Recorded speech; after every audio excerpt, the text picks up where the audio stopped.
Civic volunteer পদে নিয়োগের জন্য আবার বিজ্ঞপ্তি জারি করেছে জেলা প্রশাসন। নতুন করে আবারও সিভিক ভলান্টিয়ার পদে নিয়োগের জন্য বিজ্ঞপ্তি জারি হয়েছে, যার অফিসিয়াল ফর্ম আপনারা স্ক্রিনে দেখতে পাচ্ছেন।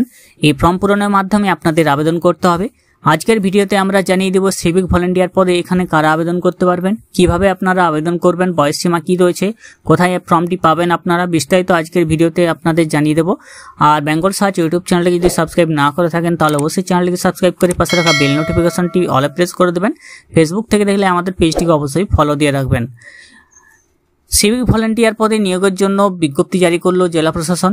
অনেকদিন ধরে সিভিক ভলান্টিয়ার পদে নিয়োগের জন্য খবর শোনা যাচ্ছিল, সেই খবর অবশ্যই সেই নোটিফিকেশনের মাধ্যমে সত্যি বলে প্রকাশিত হলো। এই নোটিফিকেশনটা দেখতে পাচ্ছেন, যেখানে ফর্ম পূরণের মাধ্যমে আমি আপনাদের পুরোটাই জানিয়ে দেবো। যারা সিভিক ভলান্টিয়ার পদে আবেদন করতে চান অবশ্যই ভিডিওটি পুরো দেখবেন এবং আমি আপনাদের সমস্তটাই দেখিয়ে দিচ্ছি ফর্ম পূরণ থেকে। ফর্মটি আপনারা পূরণ করবেন। এখানে যেটা দেওয়া আছে দেখুন, name of the police station. এখানে যেটা দেওয়া আছে application form for enrolment as civic volunteer. Civic volunteer পদে এনরোলমেন্ট হবে আপনাদের। Name of the police station, কোন পুলিশ স্টেশনের নাম, আপনার পুলিশ স্টেশনের নাম এবং ডিস্ট্রিক্টের নাম আপনাকে লিখে দিতে হবে। এরপরে রয়েছে পেস্ট ইওর রিসেন্ট ফটোগ্রাফ, আপনার সাম্প্রতিক তোলা একটি ফটোগ্রাফ চিঠি দিতে হবে এখানে। ফুল নেম, আপনার পুরো নাম ক্যাপিটাল লেটারে লিখে দেবেন। জেন্ডার কি আছে সেটাও ক্যাপিটাল লেটারে লিখে দেবেন। ডেট অফ বার্থ আপনাকে ডে মান্থ ইয়ার হিসেবে বসিয়ে দিতে হবে। এরপর রয়েছে আপনার ফাদার্স নেম, বাবার নাম, মাদার্স নেম, মায়ের নাম, মোবাইল নম্বর, এগুলো আপনি বসিয়ে দেবেন। ইমেল আইডি থাকলে দিতে পারেন। আপনার প্রেজেন্ট এবং পার্মানেন্ট অ্যাড্রেস এ বির জায়গায় বসিয়ে দেবেন। এডুকেশনাল কোয়ালিফিকেশন কি রয়েছে, শিক্ষাগত যোগ্যতা যেটা লিখবেন সেটা আপনি এখানে লিখে দেবেন এবং তার সাপেক্ষে আপনাকে একটি জেরক্স জমা দিতে হবে। এরপর নিচে যদি এক্সট্রা কোনো আপনার ক্যারিকুলার কোনো সার্টিফিকেট থেকে থাকে, যেমন NCC, scout, NSS, civil defence, sports, driving, technician, computer skill, এগুলো জেনে থাকলে আপনি সেই কপিও এখানে দিয়ে দেবেন। ABC হিসেবে মেনশন করে দেবেন, সেগুলো লিখে দেবেন। এটা গেল আপনার শিক্ষাগত যোগ্যতা সহ। এরপর রয়েছে যদি আপনার নামে কোনো ক্রিমিনাল কেস থাকে, ক্রিমিনাল কেসে ইনভলভ যদি হয়ে থাকেন তাহলে সেটা ইয়েস অথবা নো করবেন। ইয়েস হলে আপনি সেই ক্রিমিনাল কেসের সঠিক বিবরণটা নিচে দিয়ে দেবেন, লিখে দেবেন। এরপর ডিক্লারেশন রয়েছে, ডিক্লারেশনটা পড়বেন ভালো করে। এখানে ফুল সিগনেচার আপনি করবেন, ডেট এবং প্লেস বসিয়ে দেবেন। এটা গেল সিভিক ভলান্টিয়ার পদে যারা আবেদন করবেন তার ফর্মটি। নিচে অফিস ইউজ রয়েছে, সেটা আপনি ফিল আপ করবেন না। এটা সিভিক ভলান্টিয়ার পদে নিয়োগের জন্য যে বিজ্ঞপ্তি জারি হয়েছে তার অফিসিয়াল ফর্ম। এই ফর্মটি পূরণের মাধ্যমে আপনারা আবেদন করতে পারবেন। এরপরে যোগ্যতাগুলি আমি আপনাদেরকে বলে দিচ্ছি। দেখুন, এখানে যে যোগ্যতাগুলি চেয়েছে সেগুলো হচ্ছে আবেদনকারীকে অবশ্যই 20 বছর হতে হবে, মিনিমাম 20 বছর। 1/1/2025 অনুযায়ী আপনার বয়স 20 বছরের ওপর হতে হবে। 20 বছরের ওপর হলে আপনি আবেদন জানাতে পারবেন।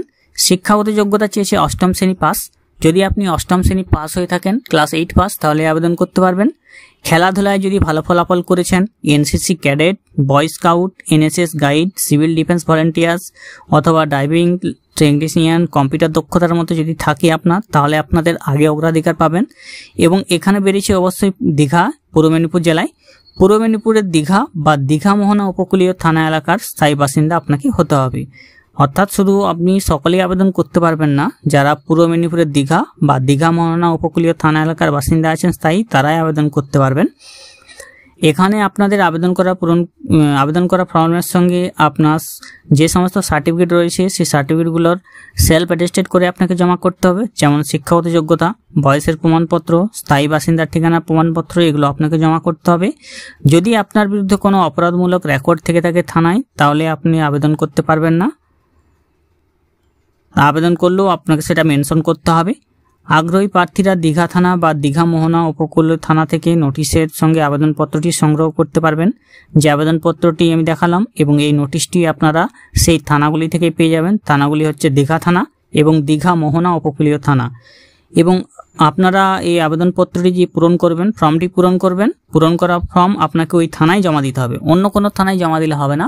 দীঘা থানা বা দীঘা মোহনা উপকূলীয় থানায় আপনি জমা করতে পারবেন, অন্য থানায় জমা দেওয়া যাবে না। নির্দেশাবলী অবশ্যই ভালোভাবে পড়বেন এবং এর সঙ্গে কিন্তু এখানে কোনো আবেদন মূল্য নেওয়া হচ্ছে না, সম্পূর্ণ বিনামূল্যে আপনারা আবেদন করতে পারবেন। আপনাদেরকে কবে আপনার ইন্টারভিউ নেওয়া হবে সেটা আপনাকে অবশ্যই জানিয়ে দেওয়া হবে। যে ফোন নাম্বার দিয়েছেন ফোন নাম্বারে আপনি মেসেজ পেয়ে যাবেন। তো এখানে নোটিশ বেরিয়েছে office of the superintendent of police Purba Medinipur district, অর্থাৎ পূর্ব মেদিনীপুরের যে পুলিশ সুপারের পক্ষ থেকে নোটিফিকেশন জারি হয়েছে, যেখানে পূর্ব মেদিনীপুর দীঘায় পূর্ব মেদিনীপুরের দীঘায় নবনির্মিত জগন্নাথ ধাম মন্দির কমপ্লেক্স এবং এর আশেপাশে যানজট ও ভিড় ব্যবস্থাপনার জন্য এই জেলায় শূন্য পদে 100 জন সিভিক ভলান্টিয়ার নিয়োগ করা হবে। আগ্রহী প্রার্থীরা দীঘা বা দীঘা মোহনা উপকূলীয় থানা থেকে আবেদনপত্র সংগ্রহ করতে পারবেন প্রতিদিন বেলা 10টা থেকে বিকেল 5টার মধ্যে। অর্থাৎ দীঘায় যে জগন্নাথ ধাম মন্দির হয়েছে সেখানেই সিভিক ভলান্টিয়ারগুলোকে নিয়োগ করা হবে 100 জন। সকাল 10টা থেকে বিকেল 5টার মধ্যে আপনারা এই থানাগুলি থেকে আবেদনপত্র সংগ্রহ করে জমা দিতে পারবেন। জমা দেওয়ার শেষ তারিখ হচ্ছে 19/5/2025। 19শে মে 2025-এর মধ্যে আপনাদের আবেদন জমা দিতে হবে। এরপরে কিন্তু আবেদনপত্র আর নেওয়া হবে না। দেখুন এখানে এটা ইংরেজিতেও বেরিয়েছে, আপনারা এটাও পড়ে নিতে পারেন এবং এই নোটিফিকেশনগুলো আপনারা এবং ফর্মটি যে থানাগুলি রয়েছে সেই থানাগুলিতে পেয়ে যাবেন, দীঘা থানা এবং দীঘা মোহনা উপকূলীয় থানা থেকে। তো যারা সিভিক ভলান্টিয়ার পদে আবেদন করতে চান অবশ্যই আবেদন করে নিন, যেটা 19/5/2025-এর মধ্যে আপনাদের আবেদন করতে হবে। আজকে 12 তারিখ হয়ে গেল, সময়ের মধ্যে আপনারা আবেদন করে নিন। অবশ্যই যারা জানেননি তাদের মধ্যে ভিডিওটি শেয়ার করে দেবেন। এরকম ভিডিও পাওয়ার জন্য আমাদের চ্যানেলকে সাবস্ক্রাইব করে রাখবেন। ভালো থাকবেন, সুস্থ থাকবেন, নমস্কার।